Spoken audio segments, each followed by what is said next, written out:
la generación a la que yo pertenezco, tuvimos un lenguaje muy belicista, muy confrontacional, ¿no? Tenemos que reconocerlo. Yo creo que ahí ingresamos todos los de mi generación, que tuvimos algunas virtudes. Nunca pensamos, por ejemplo, en abandonar el país, ¿no? Nuestro sueño era sacrificarnos por el país, ¿no? En cambio, la generación de ustedes es más bien cada uno ver por su propio interés. Sí, de hecho. Además, hay muchísimos factores que contribuyen a esto, ¿no? Por ejemplo, lo que pasó entre los años 80, ¿no? Más o menos en la época en que nacimos, muchos de nosotros, se vio que sinónimo de política era violencia. Dejamos de ver la colectividad y empezamos a ver lo que era solamente nuestros problemas. Juan y Karen, padre e hija, se educaron en la misma universidad, San Cristóbal de Huamanga.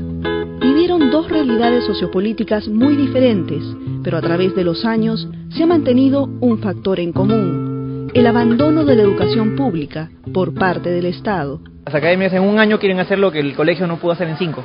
Para mí la educación está pésima aquí en el Perú, ¿no? Los textos que leemos son textos de hace 50 años, de los 50, de los 60. Siempre se piensa que el tema es político. Y eso trasciende a todo lo que es la educación pública. La educación es mediocre, en eso coincidimos todos. En las décadas del 60 y 70 hubo un proceso de masificación de la educación básica y superior, pues el país se transformaba de un mundo rural a otro urbano. El número de universidades y docentes se multiplicaron sin una estrategia de contenidos educativos y mucho menos inversión pública. El docente pasó de ser un miembro respetado de la clase media a integrar el sector de mayor frustración de la clase popular con una deficiente capacidad académica.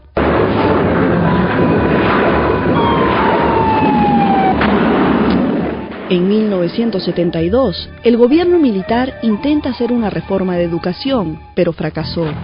El radicalismo político en el discurso del movimiento universitario se cruza con el incremento de las expectativas de los sectores sociales emergentes y el repliegue del Estado en la inversión pública educativa. ¿Por qué las facultades de educación van a ser un espacio clave para entender a Sendero Luminoso? El maestro es un actor muy importante para engancharse con la sociedad y sobre todo con los sectores más pobres, rurales o urbanos, ¿no?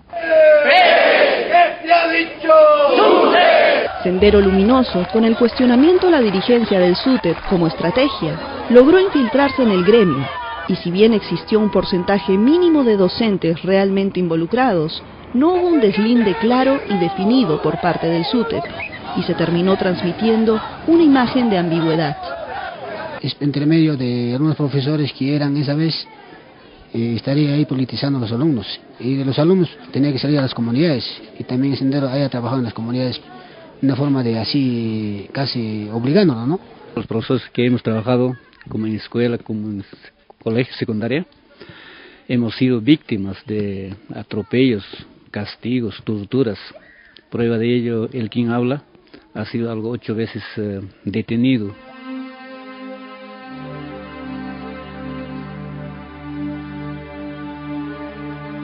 A partir del 82, las Fuerzas Armadas pasan a ser responsables de la lucha antisubversiva. ¡Vamos a entregar un oficio! El siguiente año tuvo la cifra más alta de maestros muertos. La represión fue violenta y el abandono de las escuelas rurales por parte de sus profesores y alumnos se generalizó. Porque el ser profesor era un delito en la zona. Y tal vez también el ser estudiante en la universidad también mucho más delito todavía era, ¿no? Todo el mundo era sospechoso, ¿no? La sobrevivencia docente prácticamente de uno u otro docente es un milagro, ¿no? Porque la Fuerza Armada ha intervenido de una forma demasiadamente asesina, ¿no? Han habido profesores que han sido secuestrados en plena clase y nunca más salieron. Y de los que hemos salido, ¿no? Prácticamente diezmados psicológicamente, físicamente. En las universidades, el rectorado fracasa en la gestión y Sendero Luminoso logra calar en algunos jóvenes alrededor de demandas como el no pago de la matrícula y la ampliación de raciones en el comedor. Por otro lado, la estrategia del MRTA frente al espacio educativo fue de propaganda político-militar. En el 85, tareas que le competían al Ministerio de Educación, como la alfabetización, fueron derivadas al Ministerio del Interior. El Estado en realidad ha tenido al margen del proceso de la historia a un gran sector de la población, a la población campesina. Esa situación de mantenerlos en la marginación es lo que ha generado la fácil aceptación de la población del discurso. En 1989 se reinstaura por un breve periodo la instrucción premilitar en los colegios. Otra vez el sector educación transfería responsabilidades a las Fuerzas Armadas. Los primeros años de la década del 90 estuvieron definidos por la militarización de la vida universitaria, ubicándolos como objetivo de la lucha contrasubversiva. Se interviene la administración y se instalan bases militares en los campus de las universidades públicas a nivel nacional. Entonces, los alumnos no han podido aprender lo que realmente ocurría, incluso durante la época de la violencia, menos de los sucesos anteriores, por el mismo temor de los profesores a decir la verdad, ¿no?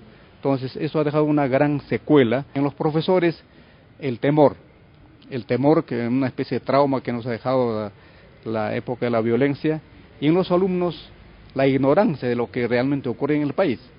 La huelga del SUTEP en el 91 fue reprimida con 20 desaparecidos, 15 muertes y 2.000 arrestos registrados. Esta represión desproporcionada fue legalizada a través de 79 decretos legislativos, la mayoría sobre seguridad nacional.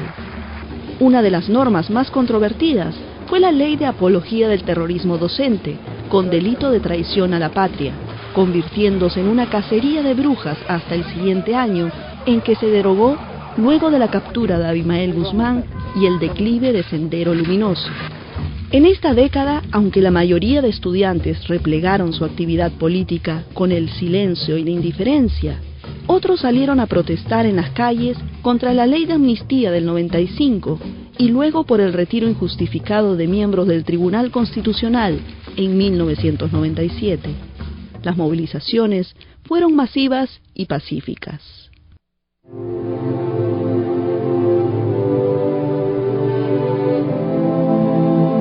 Hoy, después de 2 décadas de violencia y un tanto más de abandono del sector educativo por parte del Estado, la Comisión de la Verdad y Reconciliación recomienda lo siguiente.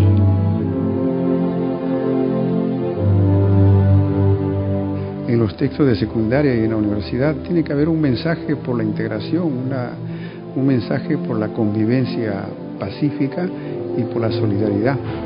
Tenemos que creer en algo, y ese algo tiene que ser un proyecto de nación en el país.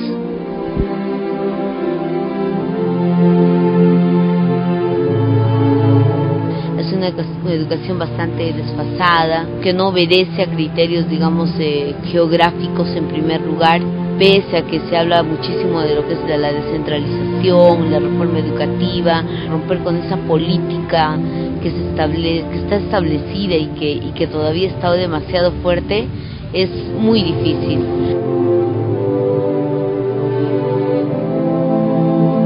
La educación universitaria ha dejado de tener un contenido humanista y ha sido un poco más empírico y práctico. Por eso que hay universidades particulares que están formando gerentes para administrar la economía, pero no tiene un contenido humanista, ¿no? Entonces eso le ha atravesado una crisis de contenido fundamentalmente a la educación. Que nuestros hijos no sufran lo que nosotros hemos sufrido, la marginación total, ¿no?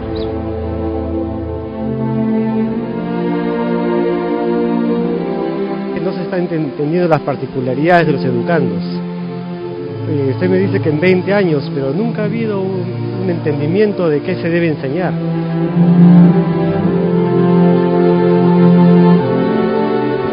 Acá en este salón ya que funciona el 3er grado con 21 alumnos, en lo cual está con techo y teja y un poco de calamina, total como becos bastante, hay mucha gotera, está también casi por colapsarse. ¿Cuántos alumnos estudian con ese solo libro? Somos 180 alumnos, entonces utilizamos así, aunque sea por horas o en grupos, así utilizamos.